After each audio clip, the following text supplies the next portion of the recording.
Welcome to this English lesson for class 10. Today we explore a beautiful and emotional story titled A Letter to God, written by Gregorio López y Fuentes. This story is not just about a letter. It's about unshakable faith, hope in difficult times, and how kindness can come from the most unexpected places. We meet Lenko, a poor farmer whose entire crop is destroyed by a storm.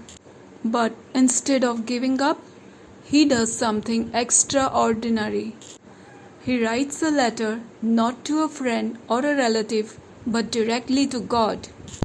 What happens next? Does God reply? And how far can one man's faith go? Let's begin this heartwarming journey and discover the deeper message hidden in A Letter to God. Let's begin reading the story A Letter to God. The house, the only one in the entire valley, stood proudly on the crest of a low hill. From this little height, you could see the river flowing and the beautiful fields of ripe corn sprinkled with flowers, a clear sign that the harvest would be good.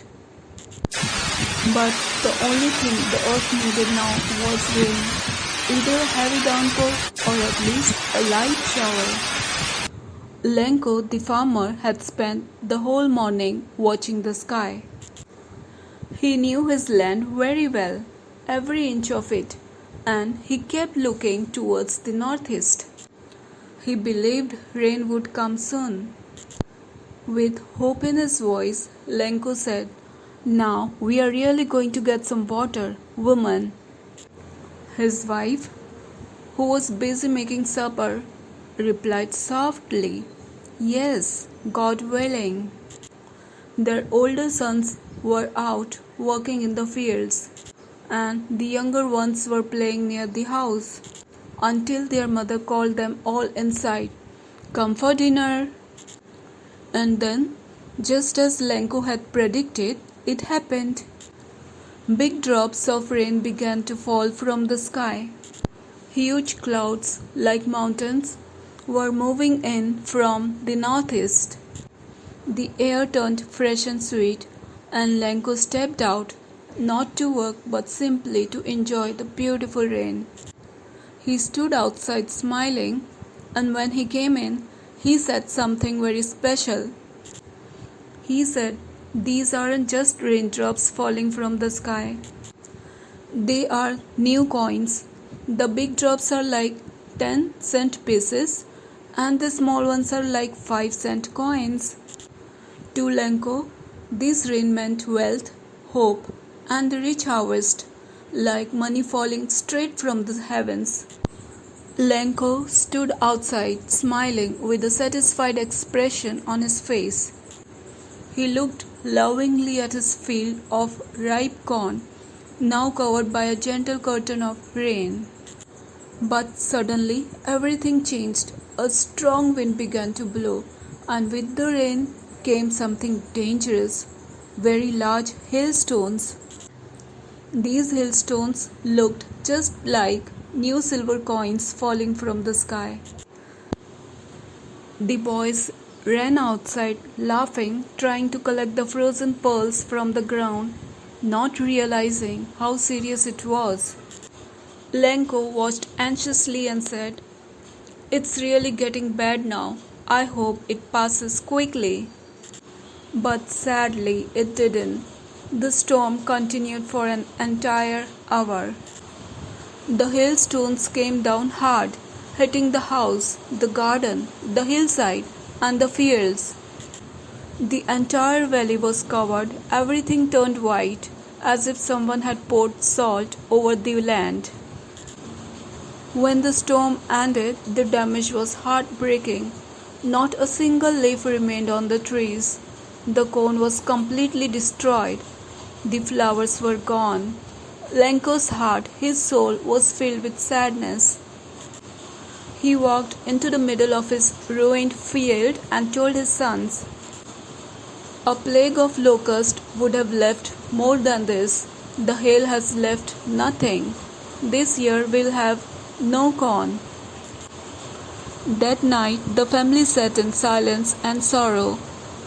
All our work for nothing. Someone said quietly. There's no one who can help us, said another. We'll all go hungry this year, came the painful truth. The family had worked so hard, and in just one storm, everything was lost. This story teaches us to understand the power of faith, the struggles of hard-working people like farmers, and how kindness can sometimes come in unexpected ways. After the storm, the family stood in silence. Their crops, their only source of food and income, were gone.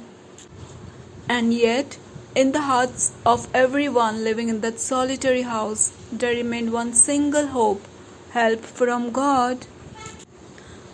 Trying to comfort each other, they said, "Don't be so upset. Even though this feels like a total loss, remember, no one dies of hunger." And again, Lenko repeated softly, "That's what they say. No one dies of hunger." But deep down there was still worry. That night, while everyone else slept, Lenko stayed awake, thinking. He thought of only one thing: God's help. Lenko had strong faith. He believed what he had learned, that God sees everything, even what is hidden deep inside a person's conscience. Lenko was described as an ox of a man. That means he was strong, hardworking, and tireless, just like an animal that works in the fields all day. And even though he was a simple farmer, he knew how to write. So, the next Sunday morning, at daybreak, Lenko made a decision. He took out a piece of paper and began to write a letter, but this was no ordinary letter. It was a letter to God. This part of the story shows us the deep faith Lenko had in God. Even when everything seemed lost, his belief that help would come somehow shows the power of hope and trust. Lenko's letter reaches the post office. Lenko poured his heart into the letter. He wrote, "God, if you don't help me, my family and I will go hungry this year. I need 100 pesos to sow my field again and to survive until the next harvest. The hailstorm has destroyed everything."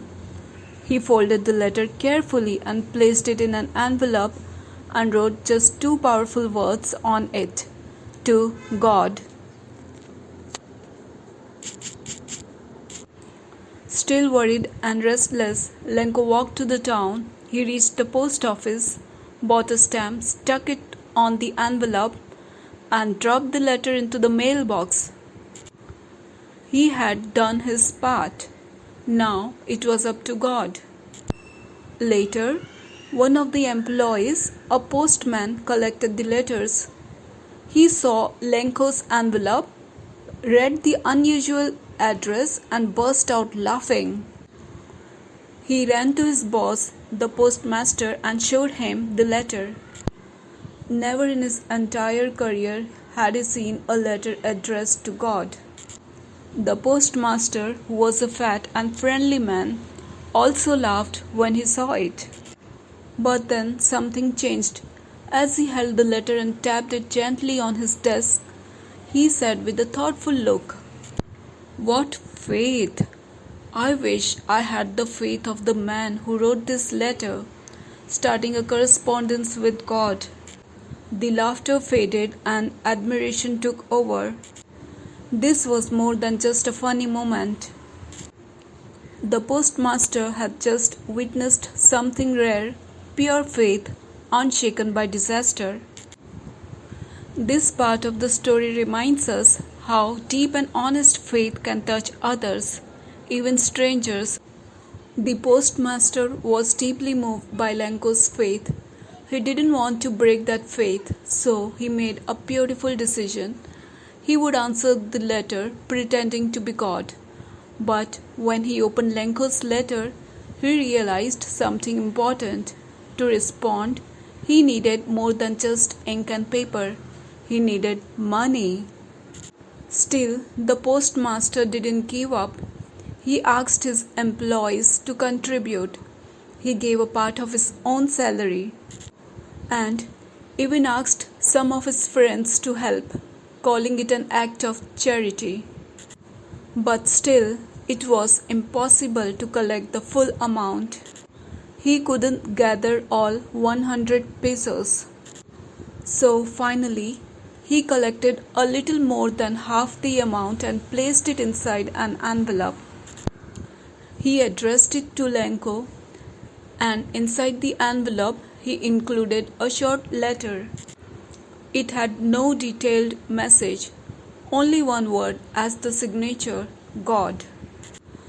The postmaster had done his best, not just as a government worker, but as a human being who respected Lenko's trust. This part of the story shows the beauty of kindness. The postmaster may not have had divine powers, but he had a heart full of compassion. Next, the following Sunday, Lenko returned to the post office a little earlier than usual. He went straight to the counter and asked, "Is there a letter for me?" The postman, the very one who had helped collect the money, handed Lenko the envelope. From a distance, the postmaster watched silently, filled with the quiet joy of someone who has done a good deed. Lenko opened the envelope. He wasn't surprised to see the money inside, not even a little. That's how strong his faith was in God. But then his expression changed. He became angry. He started counting the money again. Something was wrong. He had asked for 100 pesos, but inside the envelope there were only 70. Lenko couldn't believe it. He thought, God doesn't make mistakes, and God wouldn't deny him the full amount. There could be only one explanation. Without delay, he asked for paper and ink. He sat down at the public writing table, frowning and struggling as he carefully formed each word. When he finished writing, he went to the window, bought a stamp, licked it, and finally stuck it to the envelope with the blow of his fist, full of emotion. He dropped the letter into the mailbox.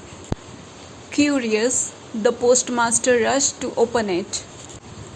The letter read, God, of the money that I asked for, only 70 pesos reached me. Send me the rest since I need it very much. But don't send it through the mail because the post office employees are a bunch of crooks.